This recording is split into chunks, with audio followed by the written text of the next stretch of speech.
there today. And after California ordered a statewide rollback of its reopening, tonight an acknowledgement that that might not be enough. The mayor of Los Angeles now saying that that city could be...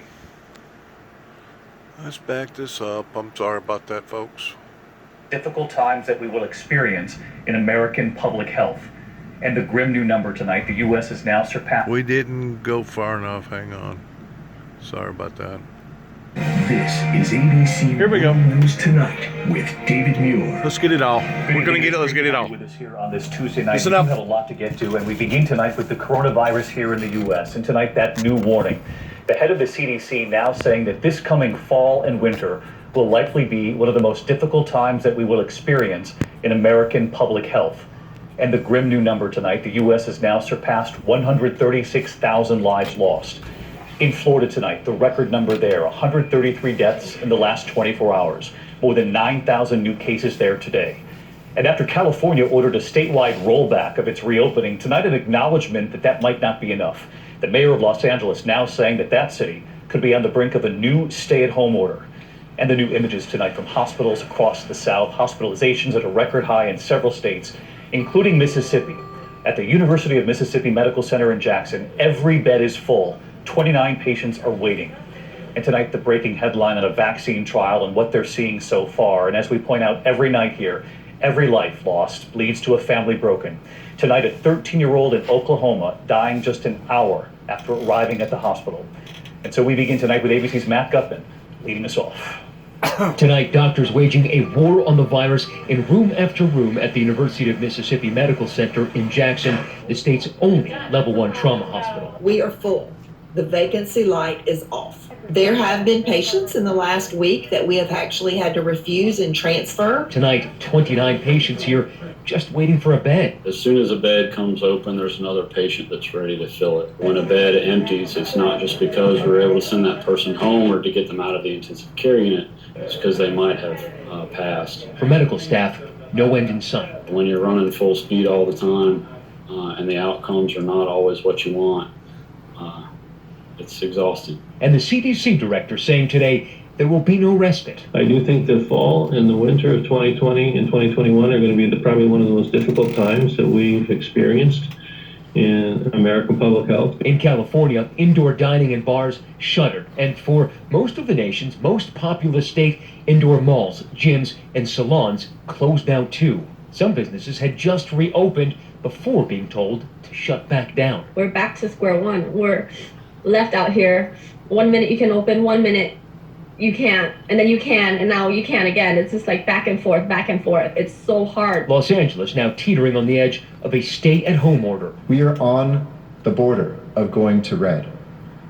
It is up to all of us to make sure that we don't. And tonight, with temperatures feeling like triple digits across the South and West, the battle against the virus growing more brutal. More people are escaping the heat indoors, where the risk of spread is higher. And some testing site hours now changed after painfully long waits. There is not a single appointment available in the entire city of LA at any one of these testing sites. And now California public health officials are admitting that the results are taking so long that it has made contact tracing impossible. Dallas, Texas taking over one testing site from the federal government after results were taking 8 to 10 days. That's way too long. People cannot not work for nearly 2 weeks waiting around for answers. In Florida, frustration boiling over as the state hits its deadliest day. One resident challenging the governor at a press conference. You are misleading the public. Over 4,000 people have died, and you are blaming the protesters. You guys have no plan, and you're doing nothing. Shame on you. You should decide, Ron DeSantis. In Oklahoma today, which hit a record number of cases, 13-year-old Anna Carter, who suffered from an immune disorder, dying just an hour after arriving at the hospital. And his mother saying, "I want to honor her memory every day of my life." And late tonight, a sobering prediction about when Americans can stop worrying about getting infected with this virus. I hope that time will be reasonably soon. And when I say soon, I say within the next year to year and a half. Next year to year and a half. That got our attention late today. I want to get right to Matt Gutman again tonight. And Matt, there is news this evening about one of the first vaccines to move into human trials. David, Moderna is out with its full results of its phase 1 trial. 45 people got a vaccine dose. All of them came back with some level of antibodies. The question that nobody has an answer to is how long would that immunity last, and how much immunity would the vaccine provide? Officials tell us Moderna is on track to have the vaccine ready to go in the first part of 2021. David? All right, but all of them with some level of antibodies, which was encouraging. All right, more to come on that. Matt, thank you. Of course, there is a very heated debate underway across this country about schools, when and how they should reopen. Tonight here, inside the school board meetings, teachers fearful, some parents who say they need help, though, from the schools. And the Trump administration saying schools need to open or they'll take away federal money. ABC's Victor Kendo on that part of the story tonight. Tonight, teachers are raising fears about returning to schools too soon. In Pinellas County, Florida, they're protesting in the gravest of terms.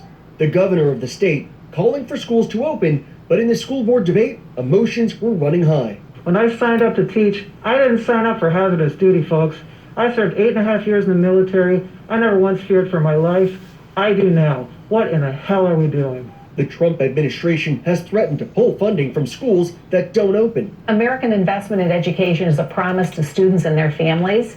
If schools aren't going to reopen and not fulfill that promise, they shouldn't get the funds. Today, Coronavirus Task Force member Admiral Brett Jouar saying data suggests small children have very little chance to spread COVID-19 among themselves or others.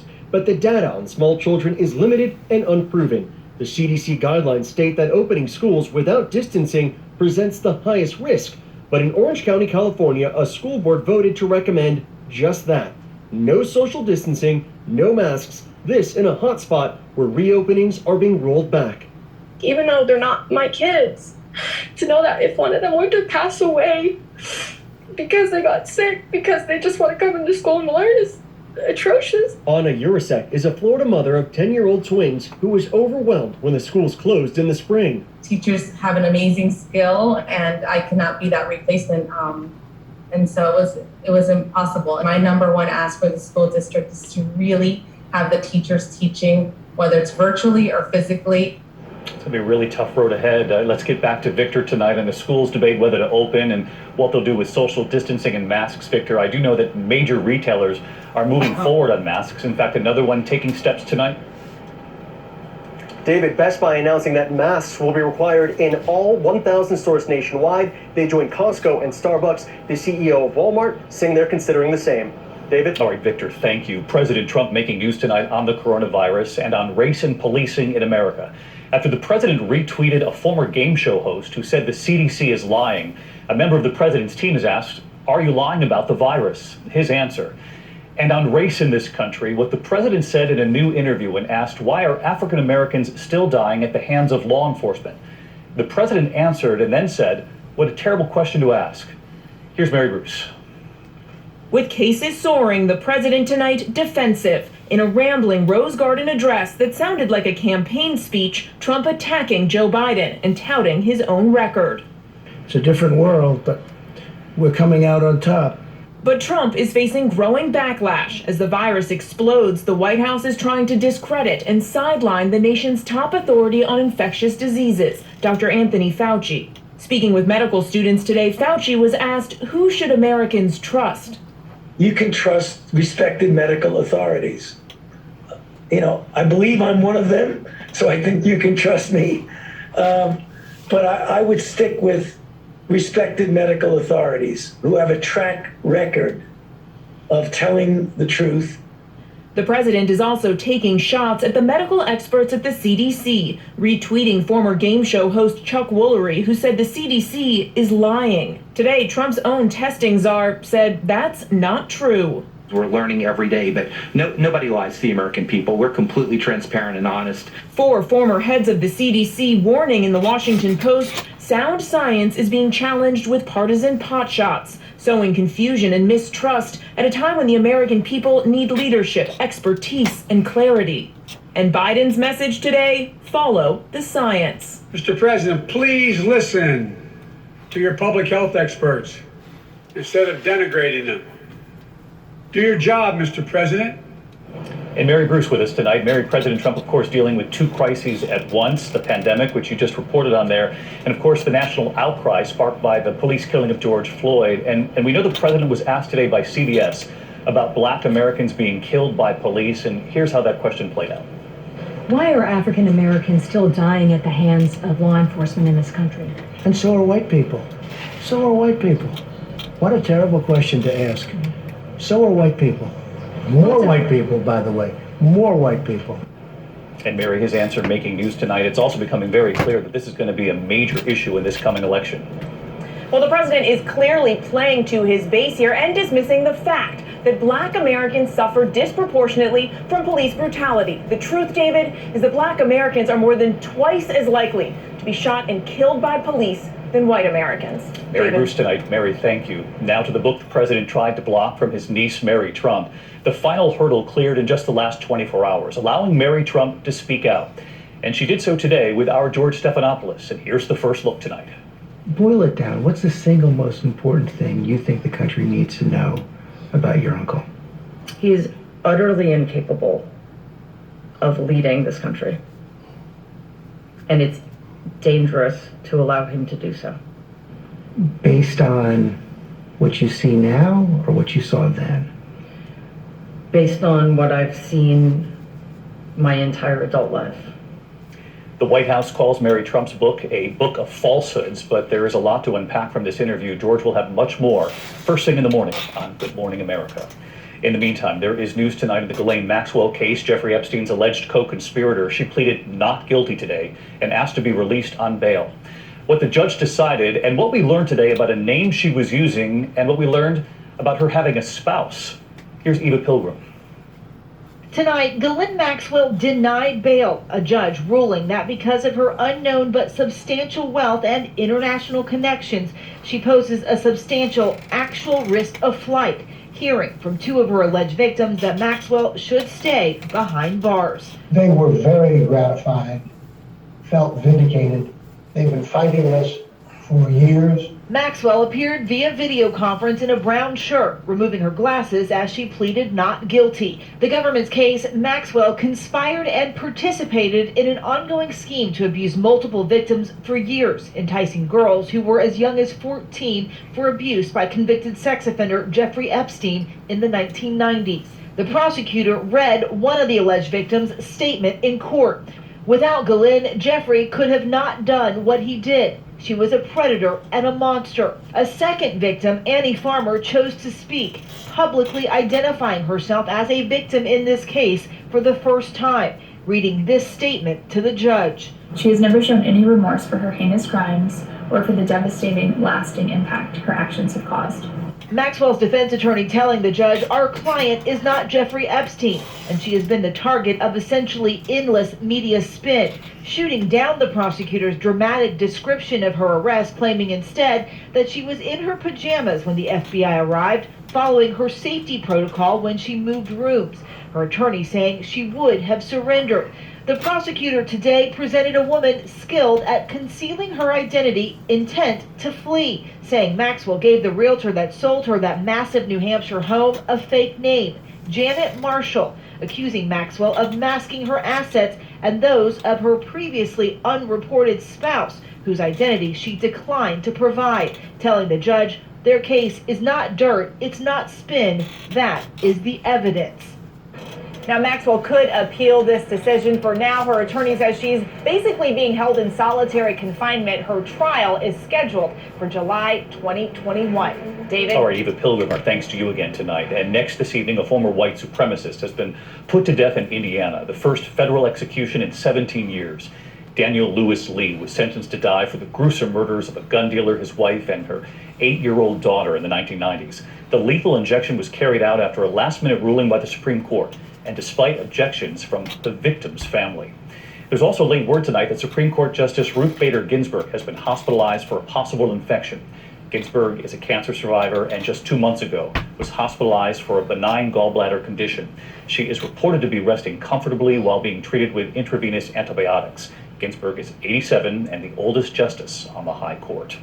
When we come back on... I just imagine she's on her way out. After going through what she's went through and now infection is set up, yeah. At 87, yeah. They may as well start preparing her funeral. I hate to say it, but man, once you get that old, your immune system breaks way, way down. And with her already fighting that cancer, I just imagine this will be her. This will be the last straw that breaks the camel back on her. I can't believe that somebody 87 years old is still in the judicial Supreme Court justice system. That speaks volumes about how that these people, which I've always known that the Supreme Court's this way, but it's not only the Supreme Court that's this way, but it's almost in every part of our political stance, which has put us where we are right now towards becoming stagnant. But for somebody 87 years old to still making conscious decisions of right and wrong, good and bad, I mean, it speaks volumes towards her, towards having a good mind and a body to be able to walk in and out and go to work. But I don't know. These career politicians that come into power and stay into power for 15, 20, 25, 30 years, to me that's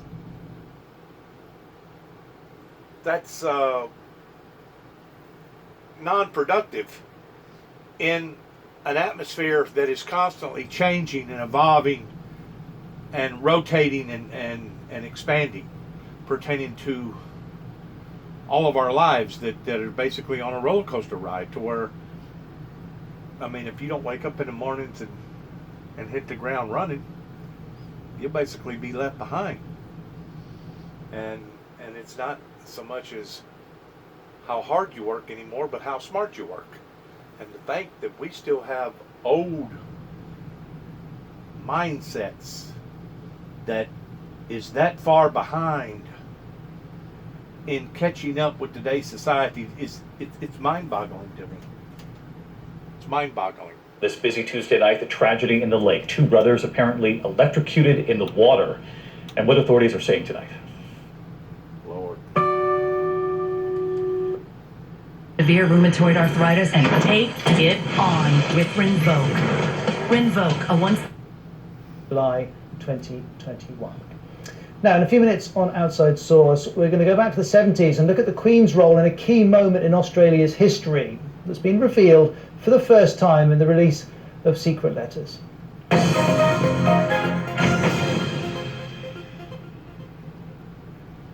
Wearing face coverings in shops in England is going to be compulsory from the end of next week, and police have warned about the challenges of enforcing the new rule when it comes in on July the 24th. John Apter is chair of the Police Federation in England and Wales. If a shopkeeper calls the police because somebody's failing to wear a face covering, but at the same time the police resources are dealing with assaults in progress or domestic violence or whatever, there's simply not enough police officers to go around. Now, we will always do our best, but to rely solely on policing, which I've heard some others say that they should, is unreasonable and it's unworkable. So we all have to work together on this. This is a public health crisis. This is about looking after your fellow citizen, about keeping them safe and secure. It's not always about just relying on the police. We are policing a pandemic we'd never have expected to police in the way that we're being expected to police.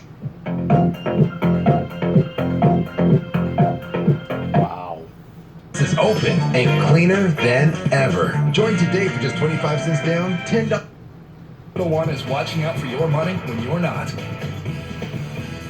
What's in? It's a power clean. Huawei in its 5G telecoms networks. Now, let me bring you up to date on the COVID-19 pandemic. India now has the 3rd highest number of confirmed cases in the world, with more than 900,000.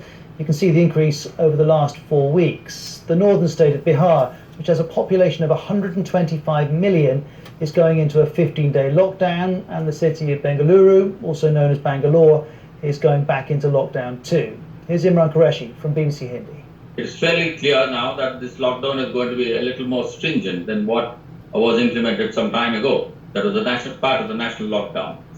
And the essential commodities, shops, etc. will be open only between 5 a.m. and 12 noon, unlike last time when it was used to be open till about 5 p.m. California has reimposed restrictions on businesses and public spaces because of a 20% rise in confirmed cases in the last 2 weeks. Its overall total is past 330,000. In the worst affected counties in California, churches, gyms and hairdressers are going to have to close. Bear in mind, strict lockdown was eased in California in May and further still in June, so this is a reverse. Here's CBS reporter Tina Patel. There's a lot of frustration that we felt like we were under so many restrictions for so long, and they thought that we had finally started to gain a new sense of normalcy. So I think there was a lot of frustration taking a step backwards, especially for business owners who were just trying to make things better.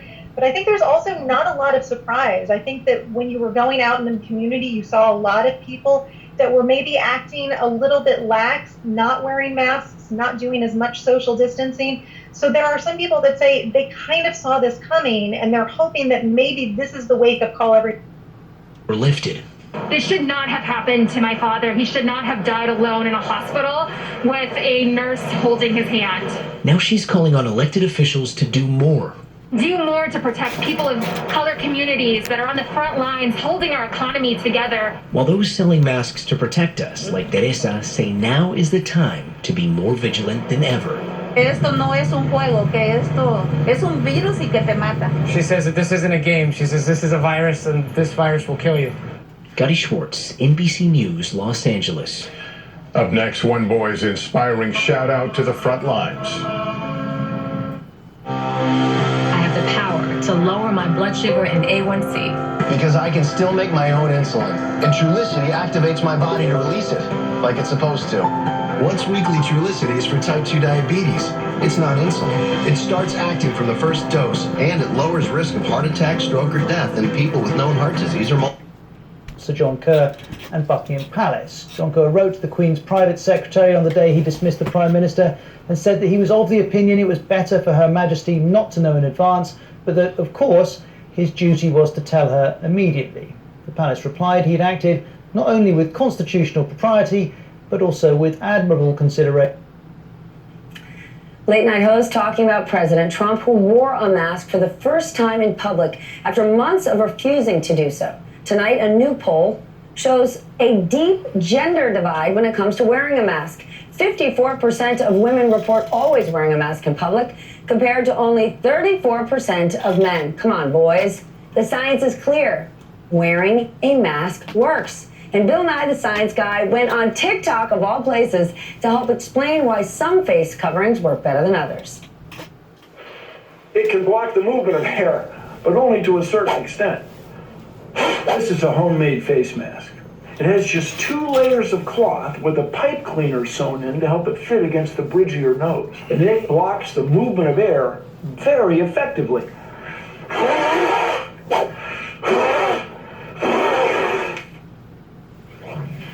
Joining me now, our very special guest, Bill Nye, the Science Guy, host of the Science Rules podcast. Bill, this makes no sense to me. We're in the middle of a pandemic. It's common sense. Why did you feel that you needed to make a TikTok video? You're not making one for seatbelts, bike helmets, or condoms. I'm glad you're not. I have done actually a bicycle safety video, and I have done a seatbelt video.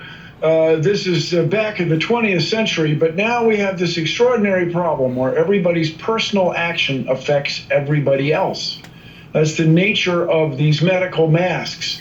Now, the thing is, people have this perception that it's a personal choice, that it's a matter of personal freedom. I could disagree more, but I don't see how. In other words, we've all agreed that you're not allowed to blow secondhand cigarette smoke into other people's faces or workplaces or restaurant areas.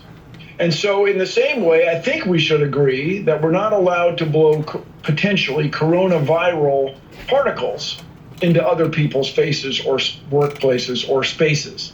Now, this is not an extraordinary idea. It just may seem a little bit uncomfortable, but so is, not to be, it just, when you get very sick with this, it's very troublesome and very uncomfortable. And it's hard not to get, if I may, arms akimbo about this, because it seems, to your point, like common sense. Like, why wouldn't everybody do it? But it's this perception that we have rights that are not taking into account other people's rights. It's selfish. It's weird. You're the science guy, so that's why I'm turning to you. But I want to ask you about other voices of influence that have huge platforms. Fox News host Tucker Carlson said there is no evidence that masks help slow the spread of the coronavirus. I'd like you to watch this. This is what happens when science intersects with politics. Both lose, and the country loses most of all. Keeping kids out of school, keeping the elderly inside, forcing everyone to wear a mask when there's no evidence that helps. No evidence that helps. That message, those words, are making their way to millions of homes every night of the week. What's your reaction? Well, you know, Mr. Carlson and I have butted heads a few times. I could disagree with him more, but I don't see how. And as far as his extraordinary claim that science and politics have nothing to do with each other, in the U.S. Constitution, Article 1, Section 8, Clause 8, it refers to the progress of science and useful arts. And I remind everybody that the understanding of viral particles and the shape of the coronavirus, which has this crown of thorns on it, is a result of electron microscopy, which you would not have without science. Vaccines are a couple century old technology that's very well understood. And masks work. His extraordinary claim that they don't work, I don't think is based on facts. I think it's him just telling people what they might want to hear, his audience might want to hear. But my question always, if you want to talk about Mr. Carlson, is what does he want for the future? What do his 4 children want for the future? Do they want a future where everybody's allowed to run stop signs and go through red lights? And I'm not being silly. I'm just saying, are we going to have rules to protect each other or not? It's really a kind of weird claim that he made. Well, for his children, for mine. It's careless, it's reckless, and him having that big of a platform should be held accountable, because it's one thing for somebody to get on their personal webpage or their personal Facebook page or their personal YouTube page, and they got an audience of 15, 20, 25, 30 people, whatever.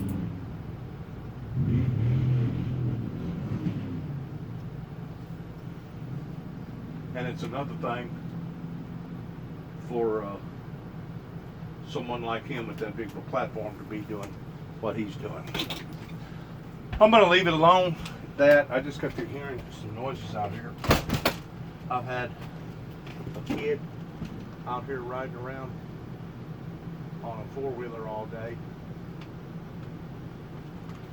acting like that he's got a chip on his shoulder for some reason. I ain't gonna mention his name.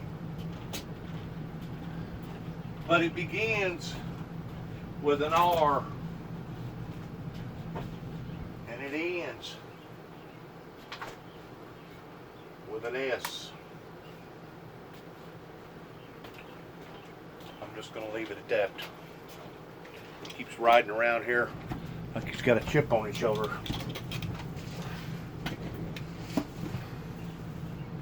While everybody else is fighting the coronavirus and fighting for their lives because of various illnesses and depleted health issues that people are going through. It's really sad because you got one sector of people that's taking the coronavirus very, very serious, and you look at the statistics and they realize, wow, this really is real. And then on the other perspective, you got people that does have good health because of they're young or whatever, and they think that it's a hoax because of some of the information that has been spewed out of Donald Trump's mouth because of all this. People that has these large of platforms to be able to talk to several thousand or several million people should be held liable for giving out fake, false information that is costing right now thousands, if not millions, of people's lives. It is so sad in the era that we're living in. The Windmill Ministries once more wishes everybody good luck in these last day scenarios that we're all going to have to face off on one way or the other, because the bottom line is this: ain't none of us going to escape this thing alive. None of us is going to escape the planet alive. We may escape it for a while. We may go up into a shuttlecraft and live in a space station for a year or so, but you're eventually going to have to come back. And eventually, as time, as gravity, as the elements take hold,